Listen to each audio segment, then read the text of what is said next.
Video skip చేయకుండా last వరకు చూడండి. రథసప్తమి అంటే మాఘశుద్ధ సప్తమిని మనం రథసప్తమి జరుపుకుంటాము.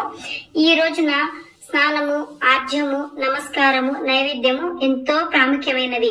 ఇవి ఎలా చేయాలి అనే విధానాన్ని సంపూర్ణంగా వివరిస్తాను. ముందుగా రథసప్తమి రోజు మనం పూజ చేయాలంటే రథసప్తమి ముందు రోజైన షష్ఠి రోజు నుంచే ఈ పూజ అనేది ప్రారంభం అవుతుంది. షష్ఠి రోజు నూనె లేకుండా ఆహారాన్ని భుజించి రాత్రి భూశయనం చేయాలి. అలాగే బ్రహ్మచర్యాన్ని పాటించాలి. షష్ఠి రోజు ఇవి పాటించిన తర్వాత సప్తమి రోజు ఉదయాన్నే లేచి తలస్నానం చేయాలి. ఈ రోజున తలపైన, భుజములపైన జిల్లెడాకులను, రేగి ఆకులను పెట్టి స్నానం చేస్తే చాలా మంచిది. స్నానం ఆచరించిన తరువాత సూర్య భగవానుడికి అర్ఘ్యం సమర్పించాలి.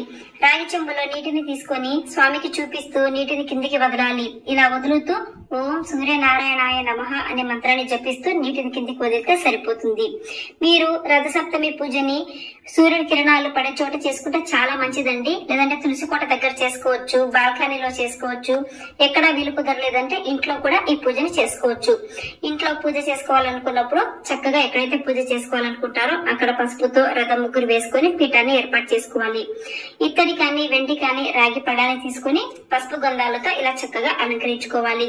రథసప్తమి రోజున పూజ చేసుకునేటప్పుడు ఉపవాసం ఉండి అలాగే ఉప్పు లేకుండా ఆహారాన్ని భుజిస్తే చాలా మంచిదండి. మనం రథాన్ని చేసుకోవడానికి ముందుగా ఇలా 7 జిల్లెడాకులను తీసుకుని పసుపు కుంకుమలతో చక్కగా అలంకరించుకోవాలి. సూర్య భగవానుడి పూజకి తెల్ల జిల్లెడాకులను తీసుకుంటే చాలా మంచిదండి. అవి దొరకలేదు అనుకునేవారు మామూలు జిల్లెడాకులను కూడా పూజకు వాడవచ్చు. ఇలా ప్లేట్ ని రెడీ చేసుకున్న తర్వాత దీంట్లోకి చిక్కుడు రథాన్ని చేసుకోవాలి. 7 చిక్కుడుకాయలతో మనం రథం అనేది చేసుకుంటామండి. రథం పూర్తి వీడియో నేను డిస్క్రిప్షన్ లో లింక్ ఇస్తానండి. ఇష్టం ఉంటే ఒకసారి లింక్ ని ఓపెన్ చేసి చూడండి. రథం విరిగిపోకుండా చాలా చక్కగా రెడీ చేసుకోవచ్చండి. ఈ వీడియో ఒకసారి మిస్ అవ్వకుండా చూడడానికి ట్రై చేయండి. రథాన్ని ఇలా చక్కగా రెడీ చేసుకున్నాక పసుపు కుంకుమ గంధాలతో అలంకరించుకోవాలి. రథంలోకి ఇంట్లో సూర్యుడి ప్రతిమ ఉన్నట్లయితే పెట్టుకోండి. అలా లేనట్లయితే తమలపాకు మీదైనా గంధంతో గీసుకోవాలి.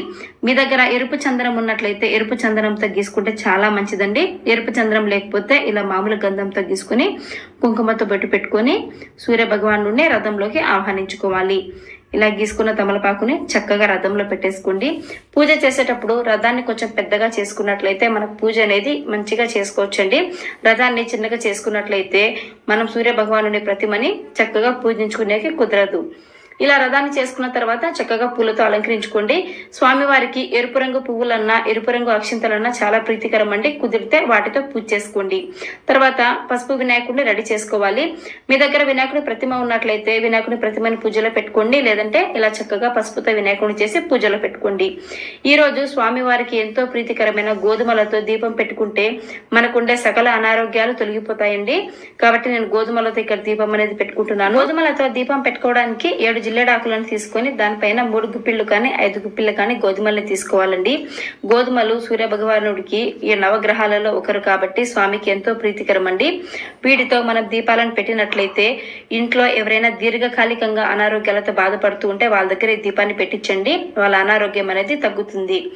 ఇలా గోధుమలు రెడీ చేసుకున్న తర్వాత దీనిపైన 2 ప్రమిదలు ఉంటే పెట్టుకోండి. లేదంటే జిల్లెడాకును పెట్టి ఒక ప్రమిదని పెట్టుకోండి. దీంట్లోకి 7 ఒత్తుల్ని కానీ లేదా 12 ఒత్తుల్ని కానీ వేసుకోవచ్చండి. 2 ఒత్తుల్ని కలిపి ఒక ఒత్తిగా చేసి దీపాన్ని అనేది వెలిగించుకోవాలి. మీరు రథసప్తమి రోజు కానీ పూజ చేసుకోవడం మిస్ అయినట్లయితే మాఘమాసంలో వచ్చే మాఘ ఆదివారాలలో సూర్య భగవానుడికి పూజ అనేది చేసుకోవచ్చండి. మాఘమాసం మొత్తము మనం విశిష్టంగా సూర్య భగవానుడిని పూజిస్తాము. ఈ మాసంలో సూర్య భగవానుడిని పూజించి ప్రతినిత్యము ఉదయాన్నే లేచి నమస్కారం చేసినట్లయితే మనకుండే అనారోగ్యాలు తొలగిపోతాయని నమ్ముతారు.